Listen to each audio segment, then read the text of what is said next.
What is going on, Jets Nation, and welcome back to the Flight 5. We are Flight 4 in it tonight, but that's okay. Our 5th will be back soon. We are here with the 4. Yes. It is the Flight Mr. Boys. Wes. How are you doing? Mr. Wes is in the building. How are you, my friend? I have a little bit of advice that someone very smart told me this. Actually, I heard it in a rap song. It's, if you don't say it on a beat if you won't say it on the street. Nice. Good one tonight. I've never heard that, Wes. I approve. Like it. Frank, do you approve? Rose. I absolutely approve. Very good. What's and up, I approve Frank? of this show because it's that damn good. And Nick's looking that damn sexy, so you know it's going to be a good show. You Let's think I go. am? Green, man. It looks good. Really? Kelly Green looks great. Ooh. Thanks, guys. Bill, how are you? Good.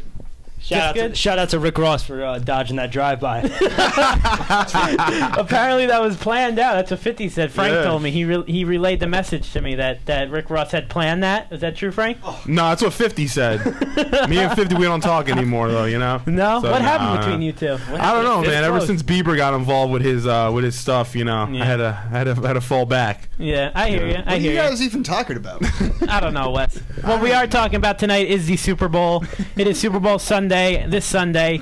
The Jets aren't in it, if you guys missed that. The Jets aren't playing in the That's Super breaking Bowl news. this year. Yeah, that's breaking news. Mike Florio style. If we had the image of his Weasley face, we'd put it up, but we don't.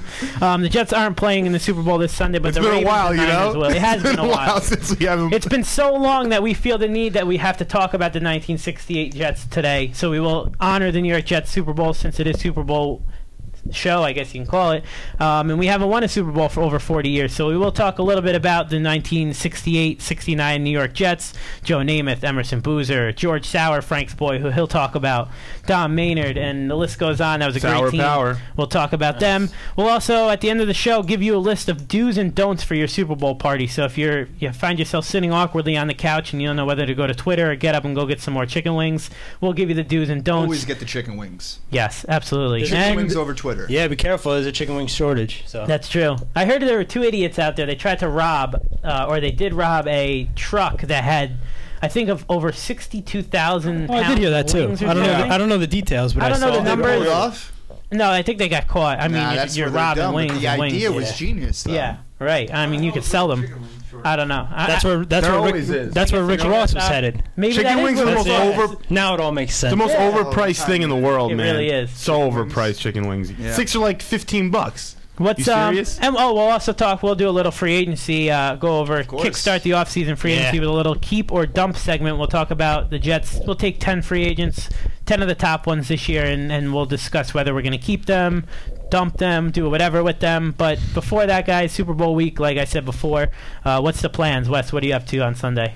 You're, Well, I'm I know you're upset in at the the morning. team. I'm working a brunch shift. Yeah, that's right. I wait tables to pay the bills. Shut up. But, I'll do that, and then I'm heading over to a friend's house. He has a Super Bowl party every year. Does boxes, food, beer, that whole thing. It should be a good time. Keep it light. Frank? Not only do you pay the bills, but you write your number on bills. Yeah. I've heard these stories. You Picking know, up maybe some once women. or twice, Yeah. High five because- number 2 of the day. That's right. Okay. Because not only is it not just enough for me to give them their number, I have to pay for them to take the number too. So it kind of works twofold. Exactly. Nice. Good a little point. Lincoln to kind of seal the deal. You know what I mean? Frank, what are you up to on Sunday? I'm scared to ask. Oh man. Well, listen. All week I've been trying to get people together to either go to Queens and do a $40 all you can everything, you know, but no one wanted to do that. So now I'm trying to start my own party, and today I figured out no one wants to do that either. So basically, 11 o'clock a.m.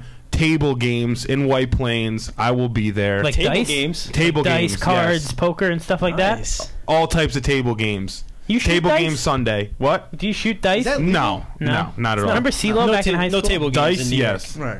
Yeah, so I will be out. I'll be out and about. You know what? The Super Bowl to me is so boring.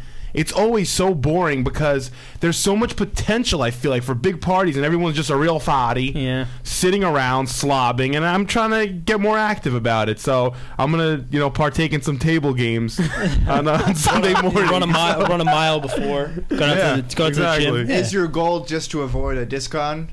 Yes. White Plains and discons, they go hand in hand, so I have to be. Or Frank and discons, I'm not sure. I mean, it depends. Depends how you want to look at it.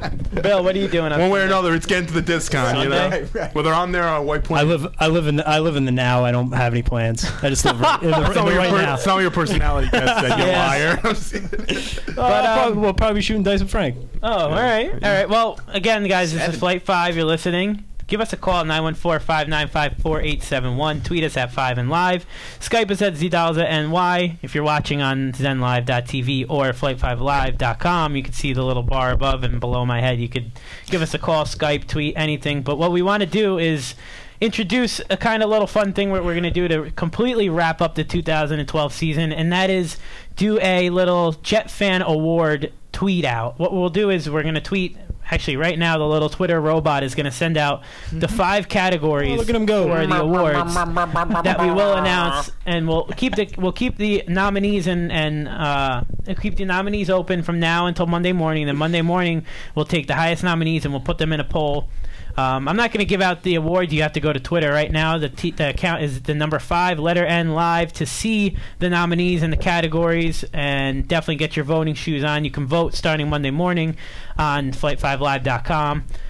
But for now, get it over to the Twitter. Look at the categories and start nominating. They are Twitter fan awards, so if you're on Twitter, you're probably going to be mentioned. I'm sure everybody kind of knows each other on Twitter, so definitely check those out. It'll be fun. Jet Fan Awards. But let's get into tonight's main topic. That is the Super Bowl, and we will honor the Super Bowl 1968 Jets with a little video highlight of the Super Bowl that was like over 42 years now, or whatever it is.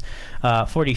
Wow, it's like 44 almost. Anyway. So long, Nick can't even do the math. I know. I'm horrible at math anyway, so it doesn't matter. You both, man. But let's check this little video out, get everybody in feeling good. Back in the day, if you guys were around in 68 and you were at the Super Bowl, if you were watching, not only God bless, call us. Let us know what it was like. What does it feel like to actually win the big game? Because we have no friggin' idea. But anyway, enjoy the video. We'll come back and we'll just get into the show and what's coming with the Super Bowl talk with the Jets. So enjoy.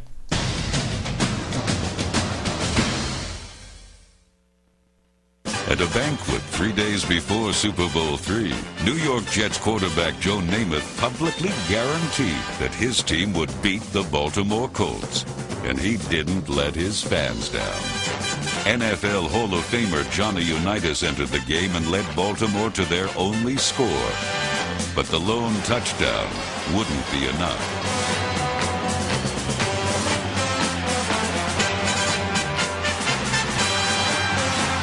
With an air attack led by Namath and a solid ground game led by fullback Matt Snell, the Jets plowed down the field for 3 field goals and a touchdown. And true to his word, Namath and his Jets walked away with the first Super Bowl victory by an AFL franchise. And the ball game is over. There's the gun, and the Jets are champions of the football world. All right, hopefully everybody can watch that and just feel kind of happy after what happened the past 2 years here with the Jets. But anyway, in reviewing the Super Bowl and the 68 season, we did a lot of research and watched some stuff today. And we realized, when Rex Ryan came aboard 4 years ago, the whole play like a Jet thing was kind of reborn. And we thought, it dated back to that 68-69 team and what it meant to play like a Jet. And we hear from Rex all the time and where it started. And we each kind of took our own little opinion and what we broke down from the meaning play like a Jet. And I know Wes, his first player or meaning of the word kind of sums up what the Jets are currently trying to do. So I'll hand it over to you, Wes. What does that play like a Jet mean to you and mean to that 68 team as to now? Yeah, I think it just kind of means playing with a little bit of tenacity. Playing, we heard Woody Johnson kind of bring up that term, playing for we and not me. And I think that's something that just kind of really indicates that a great play that's kind of indicative of that play like a Jet goes back to November 14th against the Browns in 2010, where Mark Sanchez goes and throws I believe it was an ill-fated pass that an already injured Jericho Cotchery lays out in what is it? I think it was pulls or strains or tears another hamstring on the play. And it's really indicative. I have some quotes here on Rex. He goes, "The obvious one is Jericho's catch because I don't think I've ever seen that in all the years I've been coaching. Now, I've never seen it. It was just an amazing effort. The man is hurt. He is hurt. He is injured. And yet, I'm going to stay alive. All right, Mark, go ahead and fire it," which was a quote that he was like speaking like Jericho. Then he lays out and makes an unbelievable catch. He already gave up his body for the team, and then to lay out like that, to make that kind of play, it's absolutely ridiculous. I don't know how many guys in this whole league can make that play or would even attempt that play. So you think about something like that. So putting the team goals ahead of yourself, I think that's something that's very indicative. And when you're looking back to the '68 team, a guy who was probably snubbed for the Super Bowl MVP, Matt Snell, fullback, coming via The Ohio State University. He is a guy who was born in New York, in Carle Place, New York, now lives in New Rochelle, New York, so he's born and raised a New Yorker. Originally drafted by the New York Giants in the 4th round, but also drafted by the Jets in that same draft by the AFL and the NFL. Jets drafted him in the 1st round, took more money to be with the Jets, and then in Super Bowl III, slowed down by knee injuries, but still a key player in the game plan, getting 30 rushes, 121 yards, which was then a record, and of course the only touchdown in Jets Super Bowl history, which was great play. And then on that 12-play touchdown drive, Snell ran the ball 6 times behind the left side of the offensive line. So just proves how important he was to that team. Absolutely. That's a very good point. Besides the fact that what we're trying to do now is the same thing, running the ball. We build our offense through running the football, and I'll keep it on the offensive side. And the man's jersey that I'm wearing right now, the best Jet of all time, debatable between another guy who's been in the news lately, Darrelle Revis, but we'll keep it positive here. Joe Namath, not only his play on the field, he wasn't this stat machine that year in 1968. He had more interceptions than he did touchdowns, but the Jets had the -- 1 passing offense, and I know Frank will get into that more a little bit. But it was Namath's attitude that really kind of put itself apart from anybody else on the team. That meant playing like a Jet for me. And it may sound like I'm being a little sarcastic because everybody knows the type of guy that Namath was. Brash, wasn't scared to speak his mind, kind of making all the guarantees. Obviously he came through on one and Rex hasn't, but the kind of player that he was and the person that he was himself, wasn't afraid to say anything, and that's kind of what Rex brings here and allows his players to do. So that kind of, it does seem sarcastic a little bit, but playing like a Jet to me is kind of like the way Namath acts off the field too, and on the field, the way he was, he managed the game really more. I know he had a lot of numbers earlier and later in his career, but that Super Bowl winning year, he kind of managed the game and took it to the Super Bowl and didn't really make a mistake in that game and kind of managed the way. That's the kind of remind me of the way the Jets are playing right now. Yeah, and Nick, I remember the camp we went up to before the season started, and you can still see that it's still alive to this day. Being in his old age, Joe Namath and other guys that were there like Winston Hill and Dave Herman. These guys are just vocal, brash guys, even in their old age. It's really they really played like Jets. Frank, what do you got? Oh man, you know what really, when I think of plays like a Jet, when I think of playing like a Jet, you know what really gets me, and I thought about this when I was in Canton, and it still sticks with me today.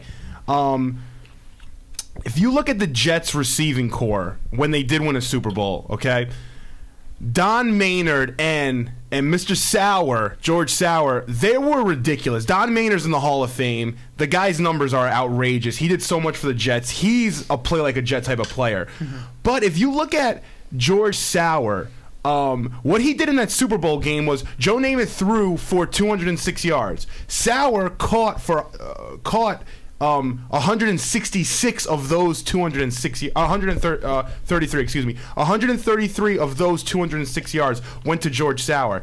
Don Maynard didn't even have a catch. So what that tells me is this: you have guys like George Sauer that not only played great in the Super Bowl when your main target wasn't available, like Don Maynard, because they were double and triple teaming him, but you have guys like George Sauer, that receivers that just remind me of receivers that we've had recently. Even take it the last 5 or 10 years. The Lavernius Coleses, the Jericho Cotcheries. I mean, these are tough receivers. And George Sauer, if you look at his numbers too, the guy was unbelievable. I mean, he's an unsung hero of Jets history, if you want to say. He led the AFL in receptions in 1967. He was a 2-time All-Pro, 4-time Pro Bowler. He had 1079 in 66, 1189, which in 75, and led the NFL in receptions with 75. Excuse me. He had 1189 in 67. 1141 and 68, and these are all in 14 game season. So it's crazy how well he did in the Super Bowl and how well he was as a Jet, and I don't think many people realize that. So, you know, when you think of play like a Jet, I always think of the receivers that we have, and Curly's like that now. He reminds me of like that play like a Jet receiver, Mr. Wayne Corbett. Exactly, Wayne Corbett. Holy cow, how did I forget that guy? You know, and if you look at guys that weren't like Holy that, cow. I like that. seriously, if you look at That's a guys good like moment.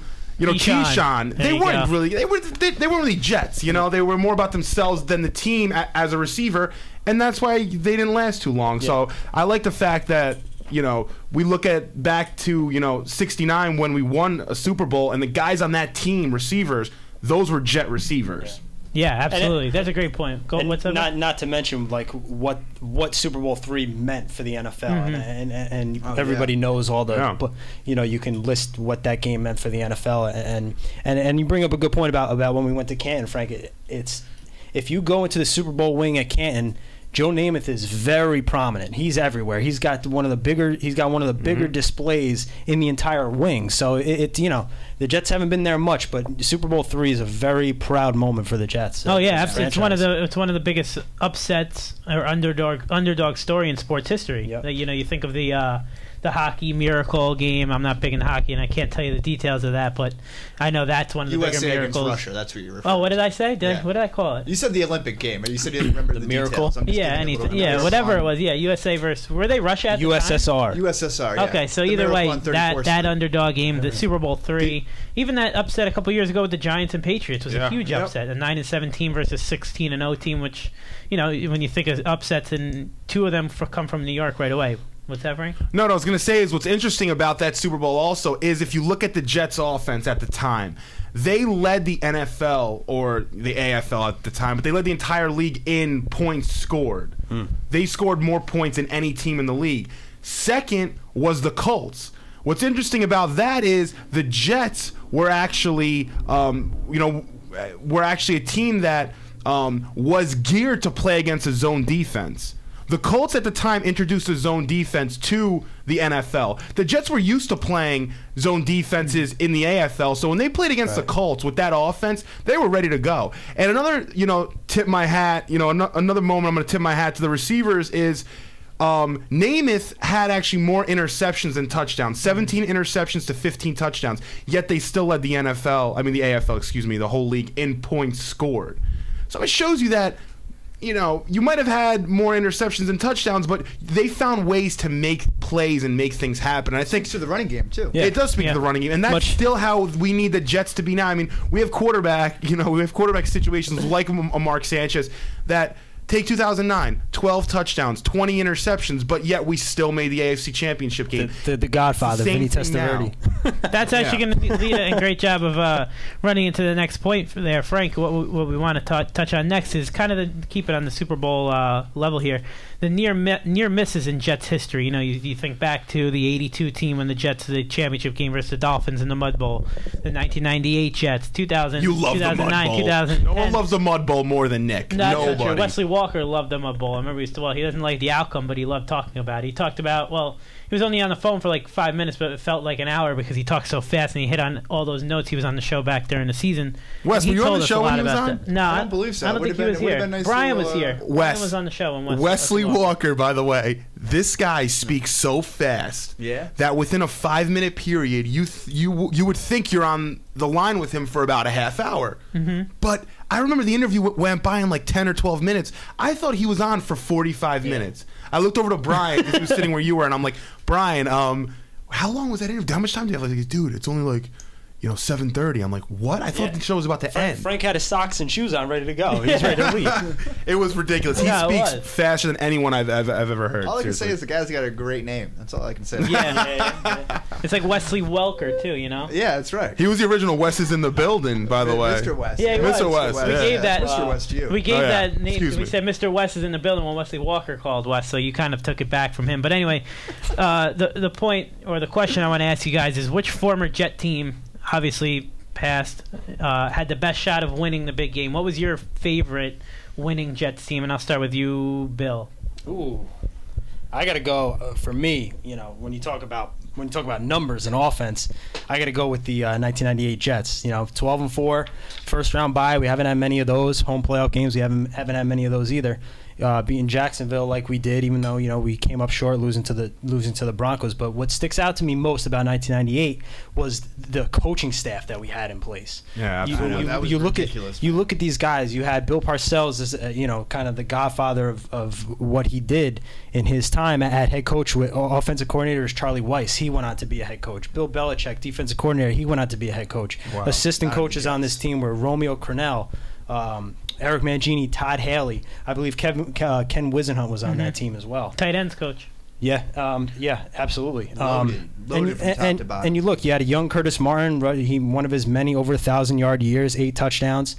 Vinny Testaverde throwing for upwards of 4,000 yards, or just under 4,000 yards, playing 13 games that he did, replacing Glenn Foley. 29 touchdowns. You said that already.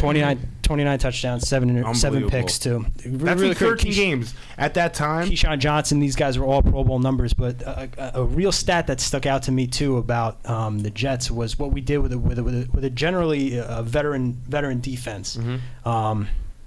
We had 35 sacks on our defense, and we had 18 interceptions from our defensive backs. only. Defensive Yeah. backs, that's safeties and cornerbacks Those combined. are good backs. And that So. was 18 what, picks. Aaron Glenn, Otis Smith, Aaron Glenn, Victor Victor Green. Yes. Let's before we get into the next team that we love, and then we go to That team Frank was a after. stat machine. We do have a caller on the line. We want to take a call. You guys can call us 914-595-4871. Let us know your Super Bowl plans, predictions, your favorite Jets team that you thought was going to go all the way. We'll take all that. Give us a call. Skype us Tuesday@NY. Tweet us 5 and Live. We got a lot of tweets coming in too. I want to start reading some off online, but you're on. We'll take this call. You're on Flight 5. What's going on? What's up, man?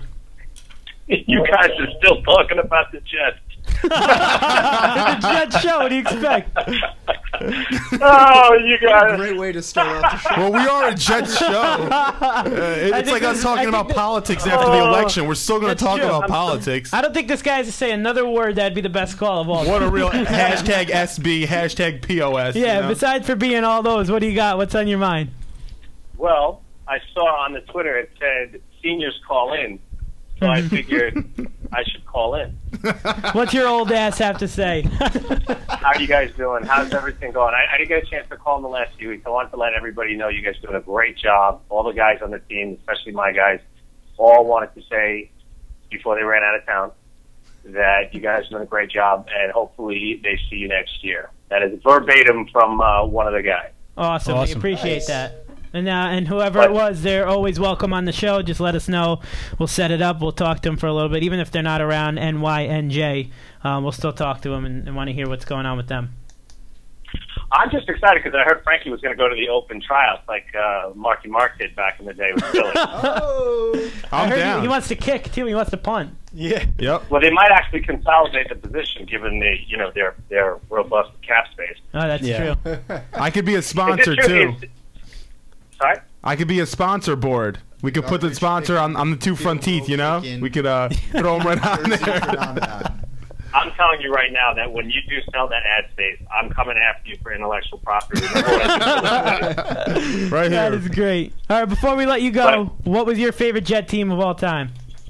My favorite Jet team of all time would probably be the one with Dags and Wayne on it. Yeah, those are great teams. That's Parcells. It was Parcells' first year. Yeah, so 97. I Okay, think. yeah, 96. 95? What- No, after 97, 96, I think. 97. So who's winning the Super Bowl, 97. too? Who do you got? What do I have? Well, it depends. Is it with deer or without deer antler spray?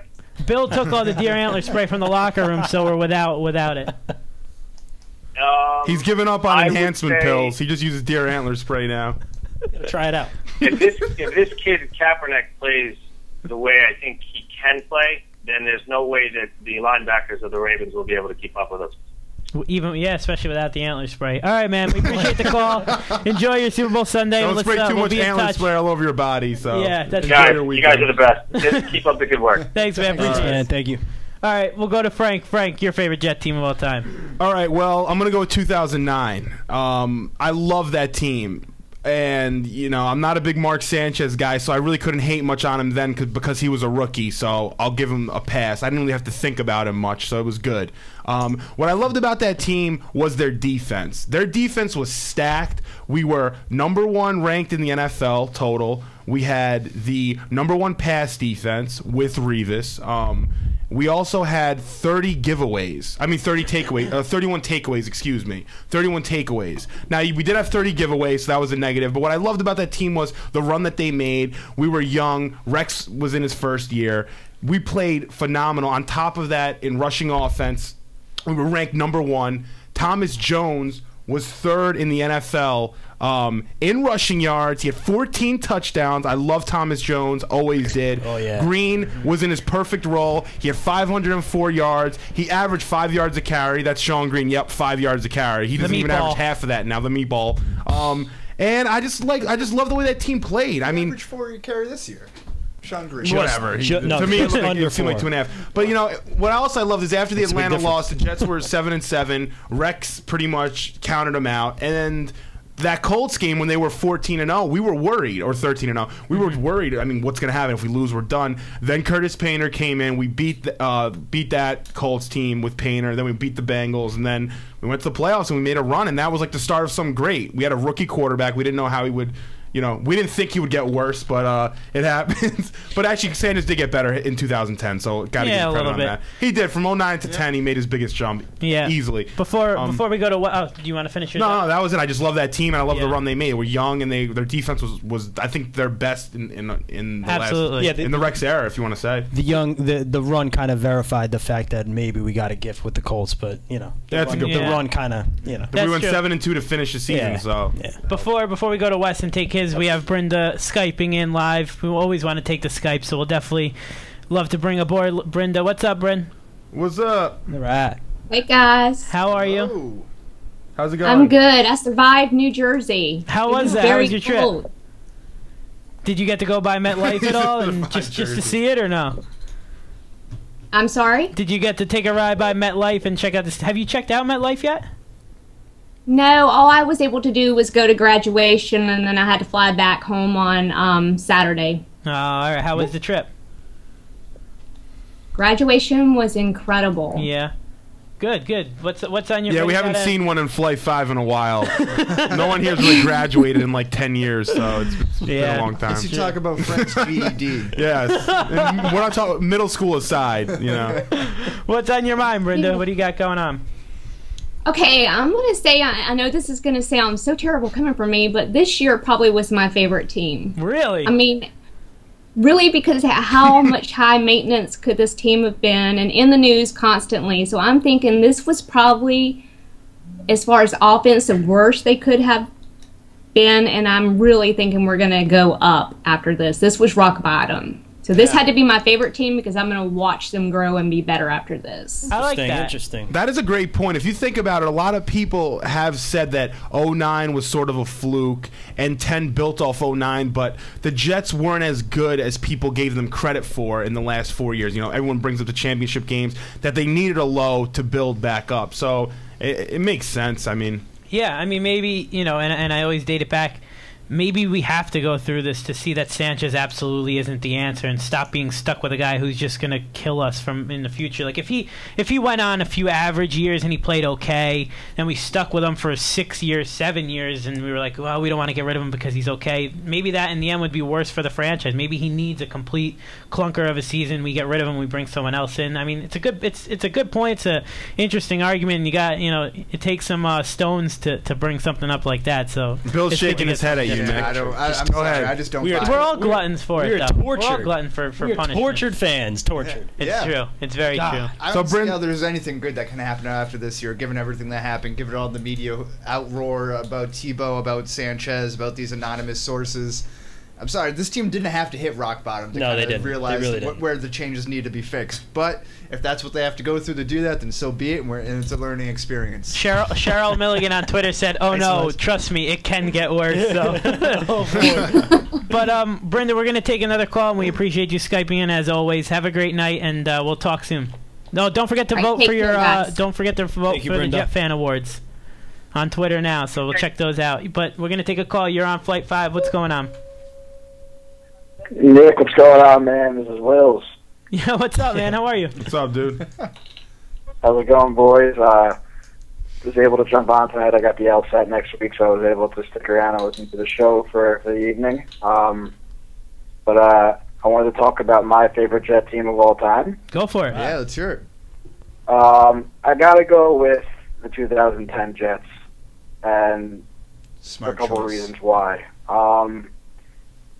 First of all, for us Jet fans that are young, haven't seen, all the good stuff, it was the highest point I guess, in our Jet fan lives. And I think that when we were able to, we saw a team that was possibly about to, become an elite team in the league, and obviously it didn't turn out that way, but, we actually were seeing a turning point in Jets history, which we thought at the time.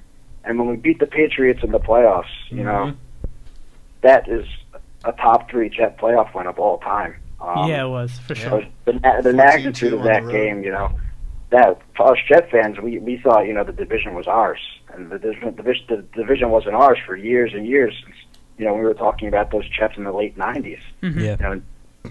This was our opportunity to take it. So I think just having that feeling of the future, and thinking that was possibly going to come along. Again, it didn't, but that feeling of that possibly happening was pretty amazing. And Yeah. building off that, if you look at the Patriots that we beat during that playoff run, the year before, the Pats got smacked by the Ravens. So it kind of looked like the tide may have been turning at that point where we were sort of Exactly. falling into that role. And then Bill Belichick started watching film again for his 23 and a half hours. So If only he would have watched it for 24, he might have won one of the Super Bowls. Well, we appreciate the call, man, and definitely give us a shout again. Appreciate it. All Yep, definitely. Talk soon. right, brother. All right, Thanks, bro. man. I know, Wes, you were going to go on with the 2010 team. We have a ton of people tweeting that to Yeah, 2000, a lot of 2009, a lot of 2010 fans saying, it's a younger crowd. We do have a younger fan base watching our show, so a lot of them feel the 09 and 10 like I mean, the Will 2010 said. team, this guy, the caller, has had a perfect segue for me because I think it's far and away it's got to be the best season there. 11-5 was their best record since the 98 season that Bill mentioned. They were second in the AFC West, which the caller just said, or the AFC East, rather, which the caller just said that was a winnable division, although the Patriots were 14-2. Their defense, I think, was last in the league, one of the worst in history that year. But anyway, they were a wild card team. They defeated Peyton Manning in Indianapolis. They beat Brady in New England, back-to-back Wow. games. Almost complete the comeback against Ben Roethlisberger in Pittsburgh for the trifecta. I mean, that would have been just huge as far as lore, Jet lore in history. In the offseason, they're building off that 2009 run to show people that it was not a fluke. They bring in Antonio Cromartie, Santonio Holmes, LaDainian Tomlinson, Jason Taylor to kind of complete that Super Bowl run. They rank 13th in offense, which is great considering that was a Mark Sanchez-led offense, which Frank mentioned had his best year in 2010. They were 6th in defense, 5th in turnover differential at +9, 11th in offensive yards, and 3rd in defensive yards allowed. So an all-around sound team. That's not even talking about the special teams. Of course, you also have the Wildcat formation with Brad Smith in there as well. Yeah. Which worked out well. But again, Sanchez had the lowest total of turnovers, I believe, which was 17. In his career, yeah. Yep, his fourth quarter comebacks was 4, and they had 6 game-winning drives, so that kind of tells you about the battle test of this team, that they can come from behind, they can win late games, play a ton of tough games. They played, they lost 9-0 at home to the eventual Super Bowl winning champions, Green Bay. They won in New England in week 2. They have a tough game going up against Rex Ryan, or against the Ravens, rather, to open the season. So again, They were exhausted too. LaDainian Tomlinson, I feel like almost after 1,300 total yards, 6 Wow. touchdowns. Green, almost 900 yards, 2 touchdowns. Braylon Edwards, Santonio Holmes, Dustin Keller all had 50-plus receptions and at least 687 yards with at least 5 or more touchdowns. Yeah. So a very balanced team on both offensive and defensively. Yeah, Frank, you were right. You were saying they were exhausted. Not only physically exhausted after having to play 2 playoff games and then go to the championship game, but mentally exhausted after beating, coming off such a high from beating Tom Brady. How the hell do you get back up for like a? I mean, obviously you have the Super Bowl in your set, but that game when the Jets beat the Patriots meant so much to that team after being embarrassed on national TV 45-3 a couple weeks earlier. Beating Big Ben was no short task either. Oh, he no, was there's probably nobody just harder the to next get in to line. than Ben. Yeah, absolutely. And another interesting one, and I'm going to talk about a team that wasn't my favorite team, but it was a team that a lot of fans agree that should have went to the Super Bowl that year. A fan just tweeted the 0-2 season, the 41-0 wild card blowout versus Peyton Manning at home. And also, I was going to say, if we could throw in an honorable mention, is remember the last game of the year we beat Green Bay. Yeah. And I can remember vividly the scene in the stadium when they put the Dolphins Patriots game up on the screen because we needed that. We actually won the division that year. We needed the Patriots to win it on a field goal against the Dolphins, and they put it up in the screen. Wayne Corbett had his big catch. We blew out the Packers. That was another vivid, real like honorable mention worthy. Yeah, I'm gonna talk about the 1982 AFC Championship game, the Mud Bowl, which is the very famous we touched on earlier with Wesley Walker when we had him on. He had 9 touchdowns in 10 previous games versus Miami. That one game he had one catch for 0 yards in that game. It was the infamous Don Shula not putting the tarp on the field at Miami. That Miami game they call the Mud Bowl now because the conditions were terrible. It was a strike-shortened season. They only played 9 games. They went 6-3. They were the 16th seed. They allowed, I think, 18 teams made the playoffs that year. No division winners or whatnot. So the heavily favored Dolphins, the field was sloppy, terrible. Cut down on a lot of the speed, which the Jets were built around that year. Freeman McNeil went to the Pro Bowl, had an unbelievable year. In the 2 playoff games prior to that Mud Bowl, he had 303 yards on the first 2 playoff games. In that game, he rushed for 46 yards. And had 9 touchdowns in the previous 10 games, and he had no touchdown in that game. They lost 14-0. Obviously, A.J. Dewey, the interception return, Richard Todd's 5 interceptions. That game sticks out to Jet fans. When you mention A.J. Dewey, Mud Bowl, it's just like they pull their hair out. And the Dolphins went on to the Super Bowl, and obviously they lost to the Redskins that year. With former Jet John Riggins ran all over them, but that kind of changed a lot of things for the Jets. Walt Michaels, that was his last game. He resigned 17 days later. That was it for Richard Todd. Ken O'Brien came aboard, and the Jets didn't reach a playoffs for I think 4 more years, and it would be 16 more years for the Jets to ever see a conference championship game. So that team was I spoke with a lot of older fans. They say I wasn't around for that, but they say that team was built to go to the Super Bowl with Freeman McNeil, Wesley Walker, Richard Todd, and obviously the defense. So that ranked 3rd in points, 4th in passing yards, 4th in rushing on offense, and on defense they were a very sound team. 10th in points allowed, 6th in yards allowed, and 11th in rushing yards. Turnover differential was +8.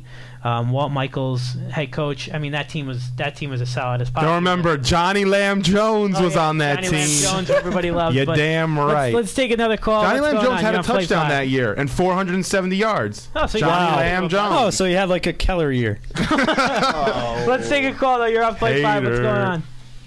Geez, is Frankie going to the club or is he at a sports show? What is he wearing this kid? You want to know the real story? I was leaving my house. Smells and I like wanted musk to in put here. on the Jericho Cotchery jersey over the button down, but I couldn't find it, so I just said, you know what? I'll roll button down only. You got to take a page out of Wes's book. Look what he's wearing. That's right. That's a sharp-dressed man like ZZ Top. Oh, Yeah. ZZ Top. Sharp-dressed man. Those 2 sentences go together? The song.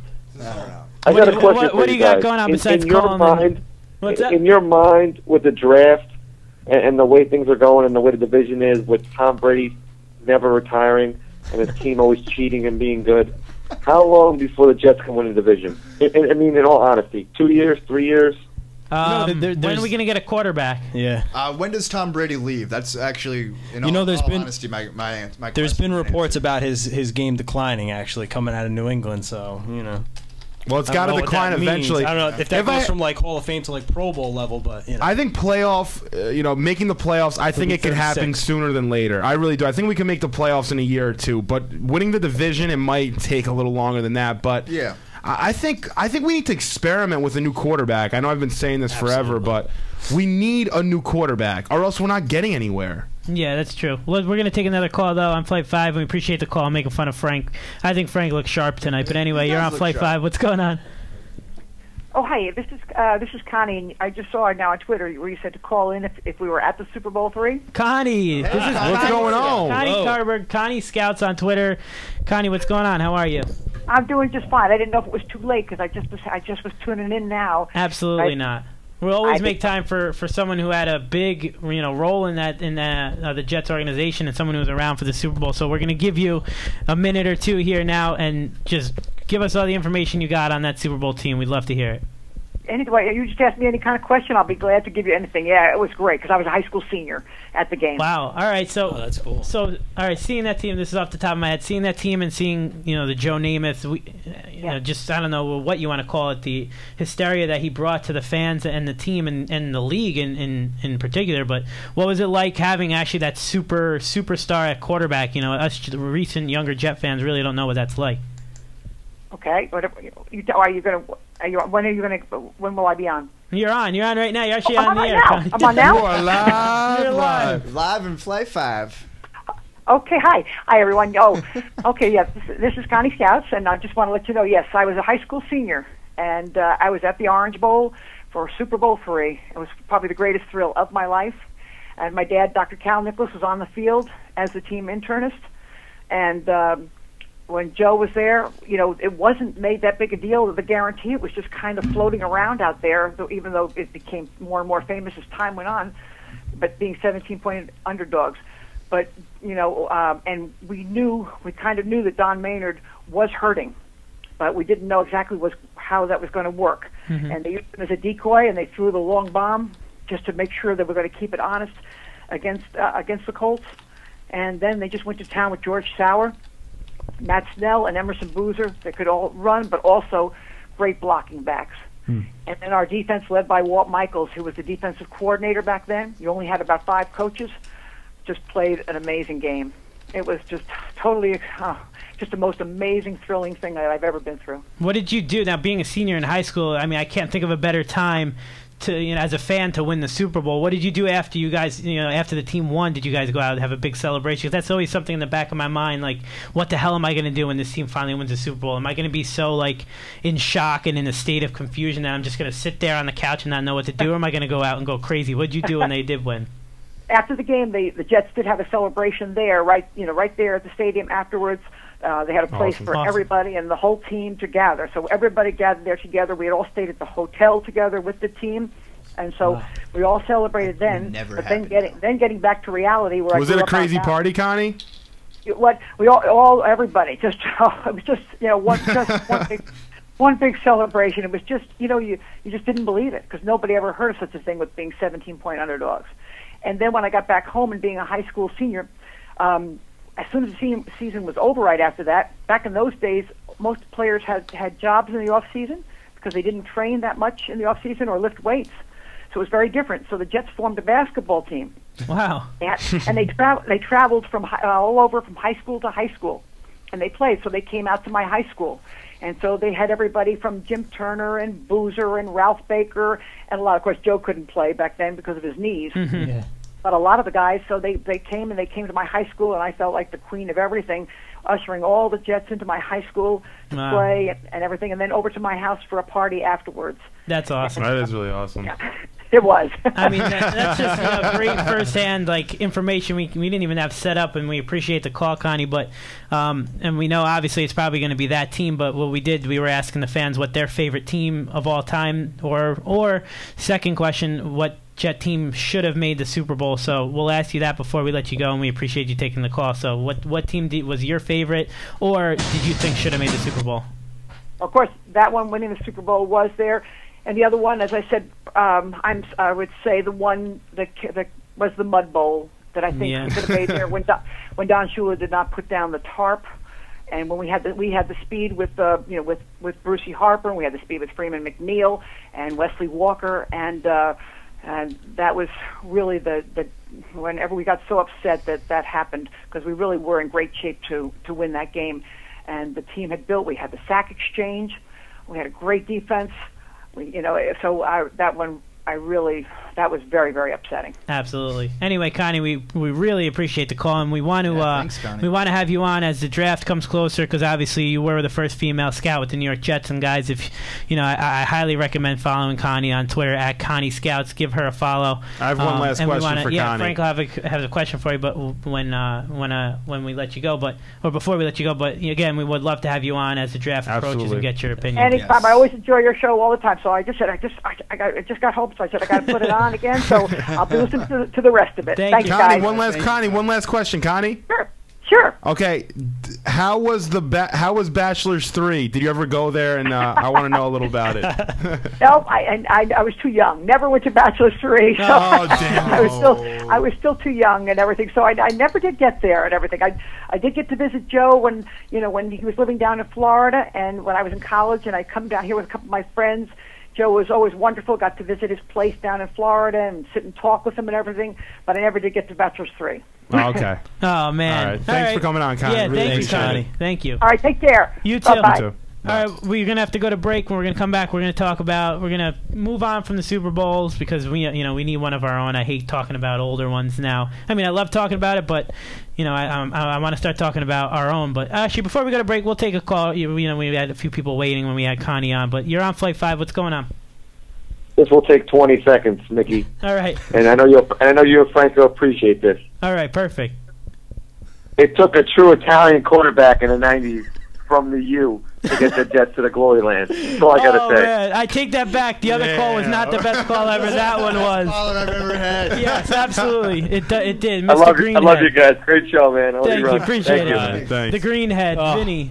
All right, we're going to go to break with some words from our sponsors. We're going to come back and talk about who we're going to keep, who we're going to dump. We'll talk a little OC Umenyiora, and then we're going to tell you what to do and what not to do at the Super Bowl. But you're listening to Flight 5 Live. We'll be back. Established over 50 years ago, Marano Landscape is a family-owned and operated company based in Mamaroneck, New York, that takes pride in offering superior quality products and services. Here at Marano, we use our expertise in landscape design to beautify the exterior of your home or business with the addition of a new lawn, trees, shrubs, flowers, rocks, masonwork, and many other distinctive decorator items, which only a true artisan can install properly.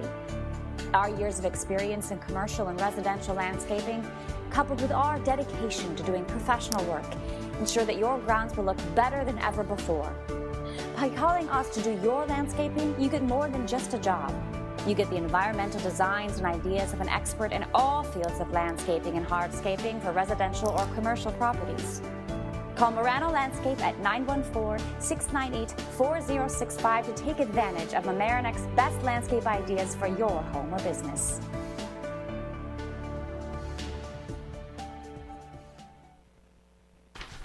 All right, that was one of our sponsors, Marano Landscape. Definitely check them out with spring coming up. They do a great job. Make your, bring the dead of winter alive with some great landscaping, and definitely check them out. You can check out that video too on MaranoLandscape.com. So check them out. I definitely want to give another shout out to one of our sponsors, another big Jet fan. We love having Jet fans sponsor the show because it's like, it's 2-in-1, kill two birds with one stone. They do a great job of promoting and getting their names out there, and they also support a Jet show, so we love that too. But Nicole Esther is a sales associate with Remax Country Realty, and of course a diehard Jet fan whose business is built on the promise of exceptional customer service. Whether you're selling your home or searching for that special place to call your own, you deserve to work with someone you trust and someone who has your best interest in mind. Nicole's office is located in West Milford, New Jersey, but don't worry, she does business throughout the entire state of New Jersey. Interested in buying, interested in selling a single-family home, a townhome, condo, co-op, or a multifamily, it doesn't matter. Nicole does it all. If you're interested in selling, Nicole has a proven marketing plan to provide the maximum amount of exposure for your home. So contact Nicole with your needs and let her get you started today on your next real estate purchase or sale. Call Nicole at 845-590-7959. Again, 845-590-7959. Log on to NicoleEsther.com. NICOLEESTHER, or send her a tweet at NJRealtorNIC, and let's go Jets. But all right, guys, let's get into our. We do have one last. Oh, you want to take it, Frank? What do you yeah, no, I just wanted to take a moment to thank the individuals over at Lauricia. We are going to play a video, and men out there, women have told me that a man who speaks Italian is sexy. So this video will be in Italiano, so you might be able to get a little bit of your mojo going for tonight. So we'll play that spot via Lauricia Water.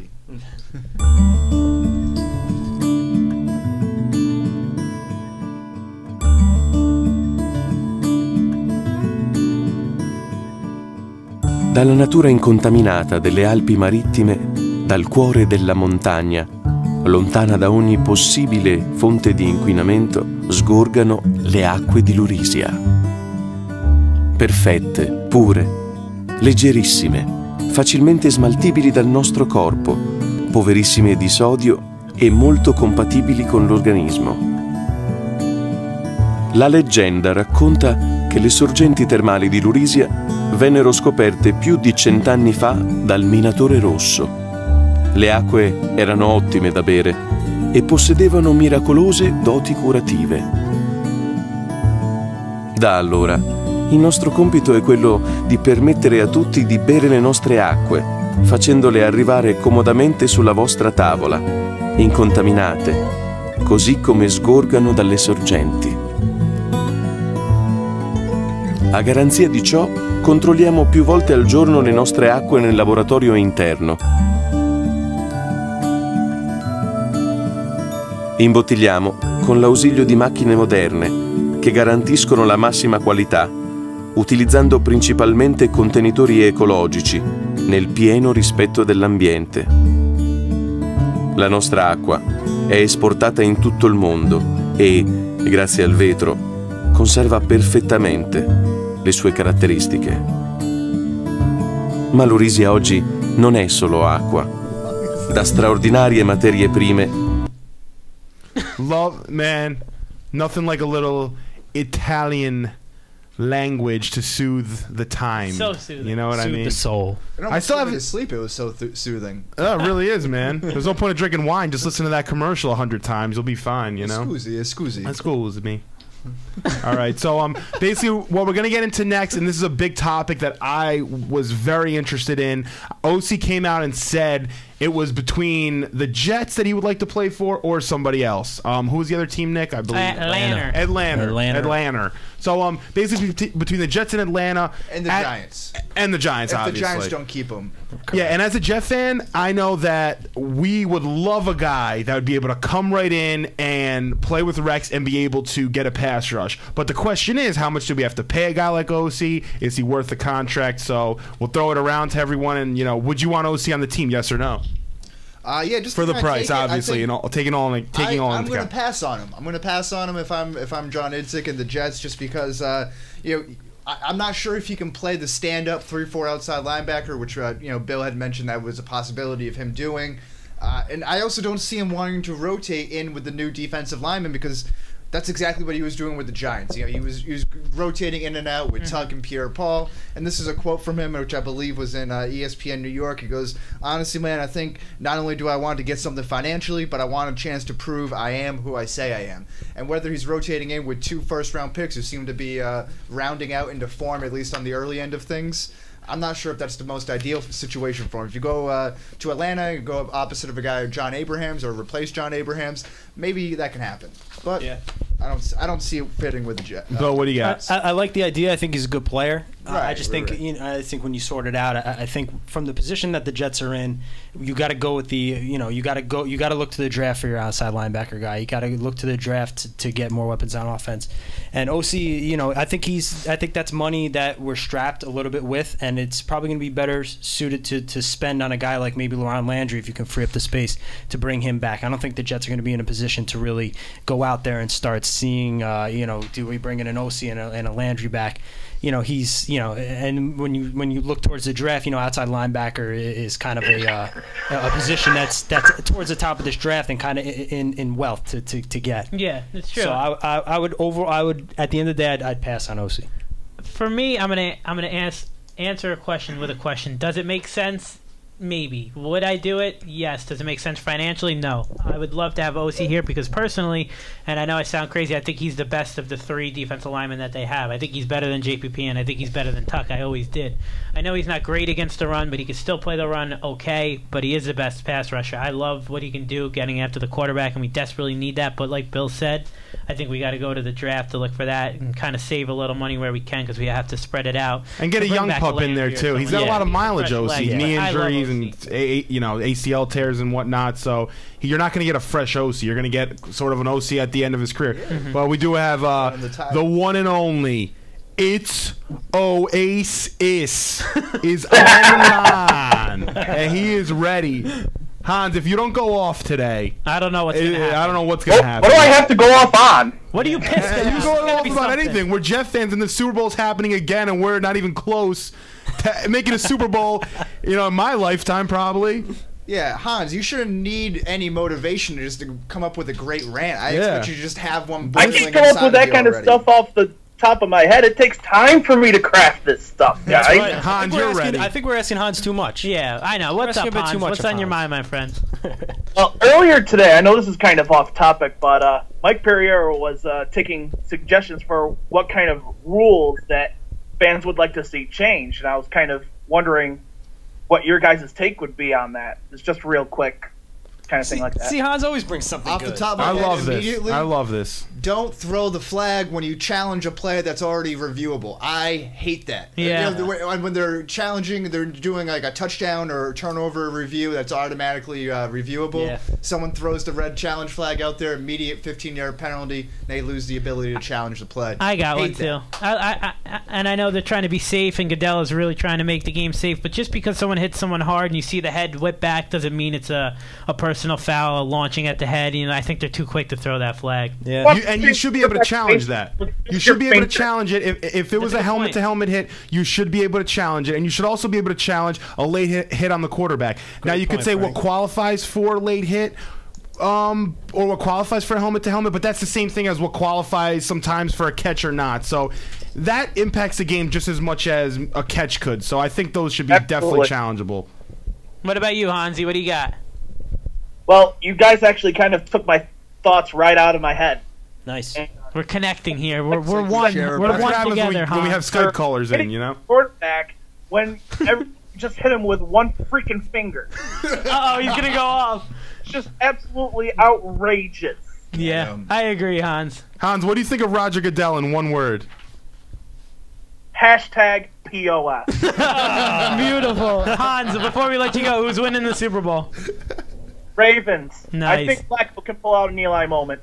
All right. Hans, have a good Super Bowl Sunday. We're about to tell you what not to do and what to do because Wes is very excited about that. But have a good Sunday, and thank you for always calling. Wes, take it away. Super Bowl do's and don'ts. Okay, don't buy any beer but American-made products. Save the Dos Equis for Cinco de Mayo, my friends. Do a shot of tequila every time they pan to the Harbaugh family. Don't watch the Puppy Bowl. Come on. Seriously? Really? Talking about that? Damn, I bet do you go home watch and the delete Lingerie that. Bowl because, well, that's a manly thing to do, and this is, after all, a day of manly football things. In America. Don't, in America. Don't bring a KFC game day bucket or Taco Bell tailgate tacos. Have some respect for yourself and your host toilet. Do bring anything else but the aforementioned because you don't want to come with an empty hand. Then you just look like a Gavone, real POS. Yeah. Anyway, don't wear your team's football jersey unless they're in the Super Bowl. Leave it in the closet. The season's over. Come to grips with it already. I'm looking at you, Nick Spano. Do invite your football savvy friends. Don't invite people who'll ask things like, "Wait, was that a good thing or a bad thing?" Oh, that was good, right? That was good. Yeah. Do watch the commercials. Don't stay on Twitter to tell everyone which commercial was your favorite because I really don't give a damn. Yeah. All right, I got one. Like don't follow Frank on Super Bowl Sunday and do whatever he does because you're going to probably end up with a discon. But anyway, Guys, but I'm going to throw it around the room because I want to get everybody's opinion just so I could say I told you so about Colin Kaepernick because I'm picking the Niners to win the Super Bowl. Wes, who do you got? I got the Niners. Randy Moss. You know what I mean? One of these moves here. Nice. Oh, boy. I'm going with B-More, man. Going with B-More. I think they're the tougher team, and I see them coming out on top. Bill? Yeah. I'm going with the spirit of the game. I'm going for Baltimore. I think they got it. Shocker. I think it's meant to be. the two guys that use deer antler spray pick the Ravens. Well, that was a great show, guys. We appreciate all the callers, Skypers, Connie for surprising us with a call. That was great. We would love to hear from her back as the draft approaches. The offseason will start officially next Friday. We'll talk about our keeps and dumps. We couldn't get to it tonight, but we will get to it next week. We have some good stuff.